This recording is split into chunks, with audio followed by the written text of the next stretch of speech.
ان کے پیٹوں سے مختلف رنگ کی رطوبتیں نکلتی ہیں جن میں لوگوں کے لیے شفا رکھی گئی ہے۔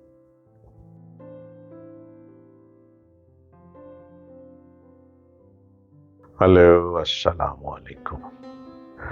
آپ جلدی سے میرا یوٹیوب چینل کو سبسکرائب کر لیں اور اپنے لائک بھی آپ اس میں پش کر دیا کریں، بٹن دبا دیا کریں۔ خالی سننے چلے جاتے ہیں اور بس گزر جاتے ہیں، لائک بھی آپ کر دیا کریں۔ ڈاکٹر جلیل اسلم آفیشل۔ السلام علیکم۔ قرآن مجید نے شہد کی مکھی کو اتنی اہمیت دی کہ ایک سورت اس کے نام سے نازل کی اور اس کے کمالات کی تعریف فرمائی۔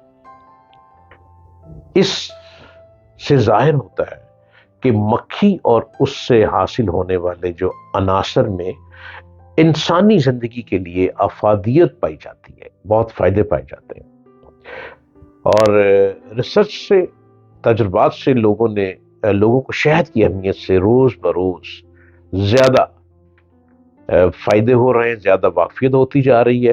دنیا کی مارکیٹ میں اس وقت چین، امریکہ، Russia, Germany, Australia, Canada, Mexico بڑے ممالک ہیں جو اس پہ کام کر رہے ہیں۔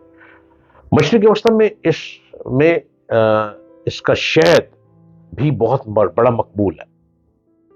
شہد کا ذائقہ اور رنگت اس فصل پر منحصر ہوتا ہے جس کے پھولوں سے مکھیوں نے شہد حاصل کیا۔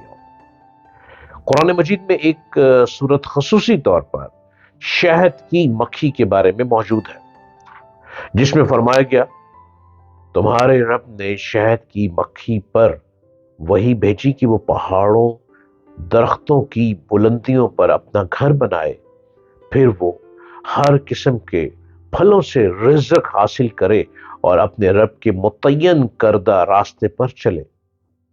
ان کے پیٹوں سے مختلف رنگ کی رطوبتیں نکلتی ہیں جن میں لوگوں کے لیے شفا رکھی گئی ہے۔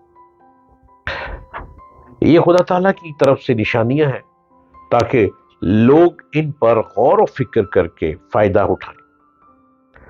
حضرت ابو ہریرہ رضی اللہ تعالیٰ عنہ روایت فرماتے ہیں کہ رسول اللہ صلی اللہ علیہ وآلہ وسلم نے فرمایا، جو شخص ہر مہینے میں 3 دن صبح شہد چاٹ لے اس کو اس ماہ میں کوئی بیماری نہ ہوگی۔ سبحان اللہ، ماشاءاللہ۔ حضرت عبداللہ ابن عباس رضی اللہ تعالیٰ عنہ روایت فرماتے ہیں کہ حضرت محمد مصطفیٰ صلی اللہ علیہ وآلہ وسلم نے 4 حشرات کو مارنے سے منع فرمایا۔ چونٹی کو، شہد کی مکھی کو، ہدہد کو، اور چڑی ممولا، یہ بھی ایک حشرات ہے۔ حضرت عبداللہ بن سعود رضی اللہ تعالیٰ عنہ فرماتے ہیں کہ نبی کریم صلی اللہ علیہ وآلہ وسلم نے فرمایا، تمہارے لیے شفا کے 2 مظہر ہیں، شہد اور قرآن۔ سبحان اللہ، سبحان اللہ، سبحان اللہ۔ تو شہد کی اتنی اہمیت ہے، آپ کو چاہیے کہ روز صبح تھوڑے سے پانی میں شہد کو 1 چمچ گھول کے پیا کریں۔ نیم گرم پانی میں پیئیں گے تو آپ کا جو ریشے کا پرابلم حل ہو جائے گا، آپ کا سٹمک کا پرابلم بھی حل ہوگا، بہت سی بیماریاں، بہت سی چیزیں شہد سے دور ہو جاتی ہیں۔ اور دیکھیں قرآن میں بھی ذکر آ گیا، اور پیارے آقا رسالت مآب حضرت محمد مصطفیٰ صلی اللہ علیہ وآلہ وسلم کی روایات میں بھی فرمایا، آپ نے بھی فرما دیا کہ شہد کی مکھی کا شہد کتنا امپورٹنٹ ہے۔ لہٰذا آپ لوگ چاہیے کہ شہد کو استعمال کیا کریں، اپنی زندگی کا معمول بنا لیں، اور آپ کو بہت سی بیماریوں سے بچتے چلے جائیں گے۔ شہد کو استعمال کریں، یہ آپ کی لائف کے لیے بہت بہتر ہے۔ وہ لوگ جن کی زبان میں بڑی کڑواہٹ ہے، جو بڑے غصے کے خوفناک ہیں، جن کو بہت غصہ آتا ہے، جو بات بات پہ چڑھ جاتے ہیں، ان کی بیگمات سے میں کہوں گا کہ روز اپنے ہسبینڈ کو بہت تھوڑے سے پانی میں صبح اٹھ کے نہار منہ 1 چمچ شہد کا گھول کے پلایا کریں، اور دل میں یہ دعا کیا کریں، رب العالمین تیری نگاہ کرم سے میں اس شہد کا چمچ اپنے ہسبینڈ کو پلا رہی ہوں، اور میرے آقا صلی اللہ علیہ وآلہ وسلم کا فرمان ہے کہ یہ اس سے بہت سی بیماریوں کا حل موجود ہے۔ الہی یہ غصہ بھی تو ایک بیماری ہے نا، میرے اللہ، میرے ربا، میرے سونے اللہ، یہ اس بندے کا غصہ ختم ہو جائے۔ آپ یقین کیجئے غصہ ختم ہو جائے گا. ابھی 30 دن تک کیا بھی نہیں پیے گا، روز پلائیں گی، اس کا غصہ ختم ہوگا. آپ نے نیت یہ کر لی نا کہ اس کا غصہ ختم ہو جائے.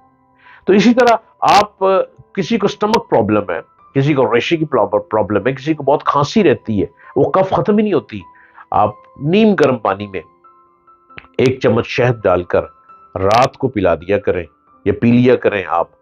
آپ کا آہستہ آہستہ آہستہ آپ کا یہ کف آنی ختم ہو جائے گی، آپ کی یہ کھانسی بلغم آنی ختم ہو جائے گی. اس کے اتنے فائدے ہیں. تو جس چیز کا ذکر بار بار جگہوں پہ آتا ہو اس کو استعمال کر لینا بہت فائدہ مند ہے. آپ بھی شہد کا استعمال کریں، اس شہد سے آپ کو بہت زیادہ فائدہ ہوتا چلا جائے گا.